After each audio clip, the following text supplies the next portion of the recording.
Donc, on va poursuivre notre correction, d'accord, donc du TD d'analyse MAI UVS, d'accord, donc la fiche sur les suites. On va donc poursuivre, on a corrigé l'exercice 1 et là on était en train de corriger l'exercice 2 et dans l'exercice 2 on avait fait les deux premières questions, d'accord, et la question 2 était une application à la première. Cette fois-ci, il y avait la question 3. On va donc commencer par la question numéro 3 dans laquelle on nous demande ceci, on nous met dans la situation suivante. 3. Alors, on suppose, ok, on suppose que f est décroissant. Alors, on suppose que l'application f est une application donc décroissante. Ok, alors, on nous demande de montrer que les sous-suites, d'accord, extraites U2n et U2n plus 1 sont des suites, d'accord, sont des suites tout simplement monotones. Bien, alors, on va donc chercher à caractériser, ok, la monotonie d'abord de U2n. On va essayer de voir si je prends U2n, d'accord, et U2n plus 2, donc c'est les deux termes consécutifs hein, pour la suite U2n. Vous avez U2n, U2n plus 2, et ainsi de suite, que des paires. Donc les indices sont toujours paires. On va donc essayer de voir comment est le comportement de U2n par rapport à U2n plus 2. Mais on peut se servir quand même toujours, d'accord, donc de la propriété de la question 1. Ok? On peut se ramener à cette situation avec U2n. Alors, on va commencer d'abord par dire ce qu'est U2n. U2n plus 2. D'accord, je vais commencer par caractériser les deux termes qui m'intéressent. U2n plus 2 moins U2n, qu'est-ce que c'est? Ben, pour U2n plus 2, vous avez que c'est f de U2n plus 1 moins f de U2n moins 1 et chacun étant encore égal à f rond f puisque U2n plus 1 est égal à f de U2n moins f rond f de U2n moins 2. Voilà, partie de la différence, d'accord, au rang n, disons. À présent, je me retrouve avec une relation par rapport à une fonction f rond f, d'accord, au rang 2n, d'accord, moins 2, c'est-à-dire donc, ok, donc au rang précédent, tout simplement.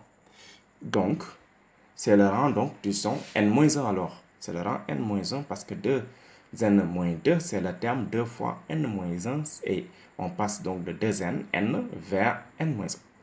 Bien. On va donc avoir ceci. On sait aussi autre chose que f rond f, d'accord, est une application croissante du fait que f est une application décroissante.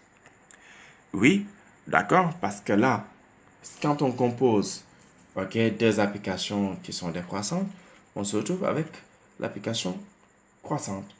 Puisque f s'il est décroissant, d'accord, il inverse, d'accord, les inégalités. Ensuite, vous le composez encore avec f qui est encore décroissant, ben, il réinverse à nouveau, donc il ramène donc les inégalités à la première forme donc de l'inégalité, d'accord, des inégalités que vous aviez. Et donc, ça fait une fonction croissante. D'accord? Et donc, à présent, on va donc faire quoi? On comprend alors à partir d'ici qu'il s'agira tout simplement d'essayer d'exploiter la même idée que dans la question 1, c'est-à-dire on essaie d'avoir les deux premiers termes, c'est-à-dire U0 et U2. Si j'ai U0 et U2 et que je comprends leur comportement, du fait que f rond f est une fonction croissante, ben, je vais savoir que donc c'est vrai pour toute n. Donc, toutes les suites U2n, toute la suite U2n va vérifier, tous les termes vont vérifier, d'accord, la propriété vérifiée au premier terme, c'est-à-dire U0 et U2. OK? Donc, on considère U0, donc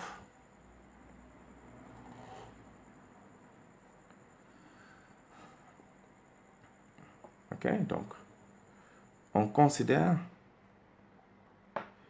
U0 et U2, les deux premiers termes.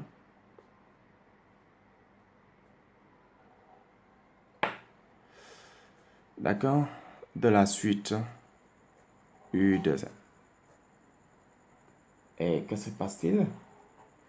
On va aussi, comme tout à l'heure, se dire si U0 est plus petit que U2, qu'est-ce qui se passe? On avait vu que comme la fonction elle est croissante, alors U2 n-1, c'est vrai à tous les rangs en fait.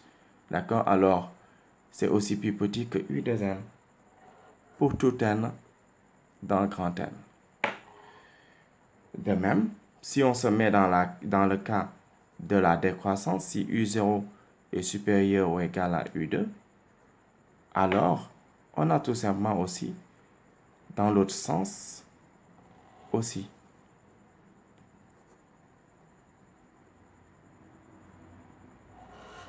D'accord? Et ensuite, qu'est-ce qui se passe? Qu'est-ce qui se passe? On vient de montrer ça, donc ça signifie que UN est monotone. Donc, il suffit juste d'avoir le comportement de départ entre U0, d'accord, entre U0 et U2. Et par le fait que f rond f est une application croissante, on conclut, d'accord, d'après la question 1.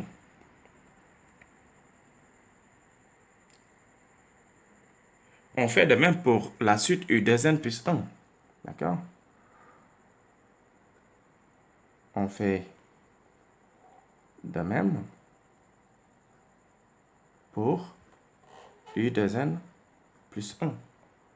Alors, U2n plus 1 aussi. Qu'est-ce qui se passe pour cette suite extraite aussi? J'ai U2n plus 1, ok, moins U2n, ok, moins U2n moins 1, qui est égal aussi à f rond f, donc de U2n moins 1, moins f rond f de U2n moins 3. Et ici aussi, je remets dans le cas de ces deux premiers termes qui sont U1. Ok, donc si U1 est plus petit que U3, alors, du fait que f rond f est une application croissante, j'ai aussi que c'est vrai à tous les rangs. Donc, U2n moins 1 sera donc inférieur ou égal à U2n plus 1. Si U1 est supérieur ou égal à U3 par contre, là aussi, j'aurai le même comportement. D'accord? U2n moins 1 sera supérieur ou égal à U2n plus 1. Bien. Alors, cela va donc impliquer que la suite U2n plus 1 est une suite monotone.